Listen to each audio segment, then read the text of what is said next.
सो है guys, welcome back to our Notesup channel. पिछली video में हमने देखा था कि बेसिक कॉन्सेप्ट्स ऑफ अकाउंटिंग क्या होते हैं। नाउ अब हम पता करेंगे कि अकाउंटिंग से कुछ टाइप्स हैं, कुछ मेथड्स हैं हमें जिससे अकाउंटिंग्स को करा जाता है। अब अकाउंटिंग क्या होती है हमें सबसे पहले वो पता होना चाहिए। तो अकाउंटिंग क्या होती है? The process of recording, classifying and summarising financial transaction of a business to know the profit, loss and financial position. किस लिए होती है? जाके हम अपनी फाइनेंशियल पोजीशन को पता कर सके, वो प्रॉफिट में लॉस में है, हम उसे समराइज कर सकते हैं। अगर उसमें कोई गलतियाँ तो हम उसे रिकॉर्ड कर सके, रेक्टिफाई कर सकते हैं अपनी मिस्टेक्स को, तो हम उसे अकाउंटिंग बोलते हैं। ऑब्जेक्टिव क्या है उसका? Objective of accounting to keep proper records of all business transaction.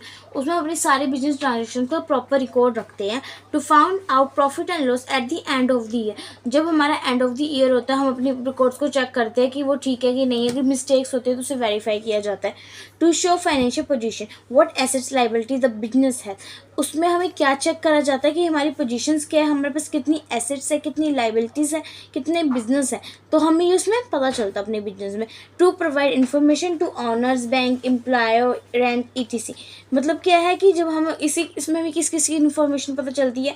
Employer की पता चलती है, ऑनर की पता चलती है, बैंक की पता चलती है। अब to exercise control over income and expenses. ठीक है, हम उससे क्या कर सकते हैं? अपना कंट्रोल कर सकते हैं इनकम पे और एक्सपेंसिव से। To help in decision making, the most important part is ये हमारी हेल्प किस में करता है? डिसीजन मेकिंग में, प्रॉपर डिसीजन लेने में हेल्प करता है, ताकि अगर हमारी कोई मिस्टेक्स हो या फिर हम कुछ गलती हो जाए हमारे कोई फाइनेंशियल रिकॉर्ड में, तो हम उसको एक अच्छे तरह से उसे हम अपना ठीक कर सकें। अब हम पढ़ते हैं एंटिटी के बारे में। A thing that has a definite individual business entity mean a special identified business enterprise like Reliance, Tata. अब एंटिटी क्या होती है? बेसिकली हम सब जानते हैं कि एंटिटी एक ऐसी चीज़ होती है जिसकी एक वैल्यू बन चुकी होती है एकदम मार्केट में। जैसे कि हम जानते हैं कि टाटा की बन रखी है, रिलायंस की बन रखी है, बिग बाजार्स की बन रखी है, अब जो कि स्मार्ट बाजार बोले जाते हैं। तो इन सब की जो एंटिटी है वो एक एस्टेब्लिश हो चुकी है बहुत पहले से ही। अब उनकी वैल्यू अगर हम उनको नहीं भी बोलेंगे तो हाँ, हम उनसे जानते हैं कि हाँ ये एक एस्टेब्लिश एंटिटी है। ठीक है, इस तरह की हम इस एंटिटी बोलते हैं। अब ट्रांजेक्शन्स क्या होती है? Business activity involving money.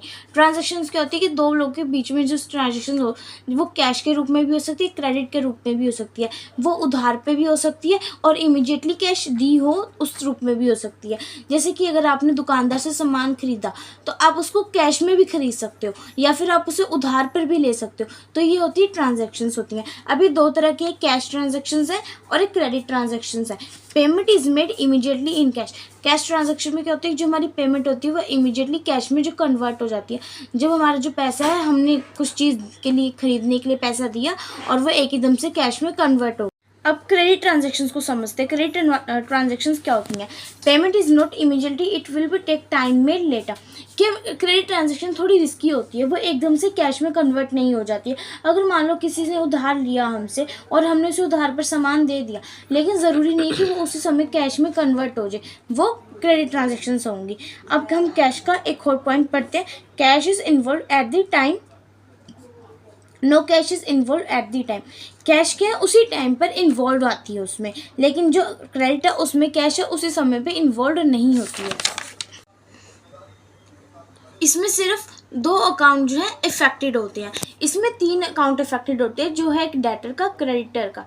ठीक है, इसमें लेस रिस्क होता है, इसमें मोर रिस्क होता है, क्योंकि हमें पता नहीं कि हमें मिलेगा कि नहीं होगा, कि हमारे पैसे बैड डेब्ट्स में चले जाएंगे।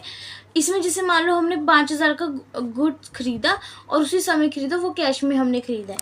इसमें क्या, हमने गुड खरीदा तो है 8,000 का, लेकिन क्या है, हम उसको 1 महीने बाद पे करेंगे। अब ज़रूरी नहीं है कि वो पैसा हमें इमीडिएटली मिलता है या फिर कि हमें मिले या नहीं मिले, तो इसमें रिस्क होता है। अब हम पढ़ेंगे इंटरनल ट्रांजेक्शन्स होती है, एक्सटर्नल ट्रांजेक्शन्स होती है।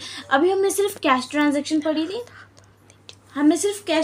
पढ़ी थी, और हमने क्रेडिट ट्रांजेक्शन पढ़ी थी। लेकिन अब हम पढ़ेंगे इंटरनल ट्रांजेक्शन और external transaction with in the business. Internal transaction क्या होती है? दो तरह की जो ट्रांजेक्शन है, एक कंपनी के अंदर ही होती है, बिजनेस के अंदर होती है।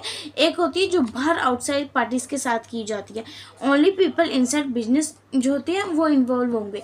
इसमें जो बिजनेस के अंदर के ही पीपल्स होंगे वो ही इन्वॉल्व होंगे, कोई बाहर का व्यक्ति इसके अंदर इन्वॉल्व नहीं होता है। लेकिन जो एक्सटर्नल ट्रांजेक्शन्स है उसके अंदर आउटसाइडर्स होंगे, जैसे कस्टमर्स होंगे, सप्लायर्स होंगे, बैंक और होंगे, ये सारे के सारे जो है क्रेडिट में इफेक्ट करेंगे एक्सटर्नल ट्रांजेक्शन में। जैसे owner with cash for personal use drawing.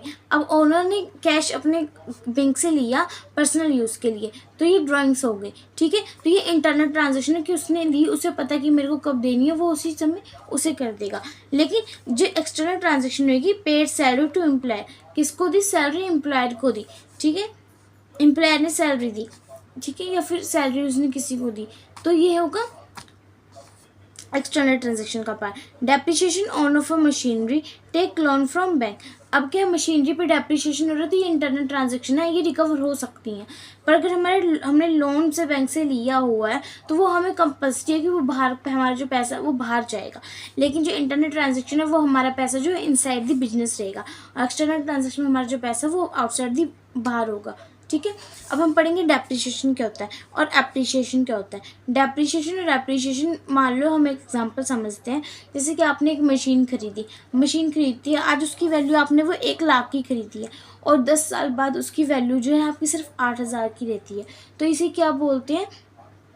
इसे बोलते हैं डेप्रिसिएशन, क्योंकि हमारी जो महीने की चीज़ की वैल्यू है वो धीरे धीरे कर कर घट रही है, ठीक है। क्योंकि हम सब जानते हैं कि हर एक चीज़ की वैल्यू एक जगह नहीं टिकती, वो अलग अलग करके डेप्रिसिएशन में आ रही है। डेप्रिसिएशन में लैंड वगैरह इन्वॉल्व नहीं होती हैं, बस ये चार चीज़ें डेप्रिसिएशन में होती हैं ऐसे, ठीक है, जिनकी वैल्यू डिक्रीज हो रही होती हैं। अब हम पढ़ेंगे एप्रिसिएशन। एप्रिसिएशन क्या होती है कि एसेट में हमारी जो वैल्यू है इंक्रीज होना, जैसे लैंड की वैल्यू एकदम से अप्रिशिएट होना, तो उसे हम एप्रिसिएशन बोलेंगे। मशीनरी होती है, उसकी वैल्यू डिक्रीज हो रही होती है, अगर आज 8,000 की थी तो कल वो 1 या 2 रुपये में बिकेगी, ठीक है, तो ये 2,000 में, तो इसे हम उसे डेप्रिसिएशन बोलेंगे।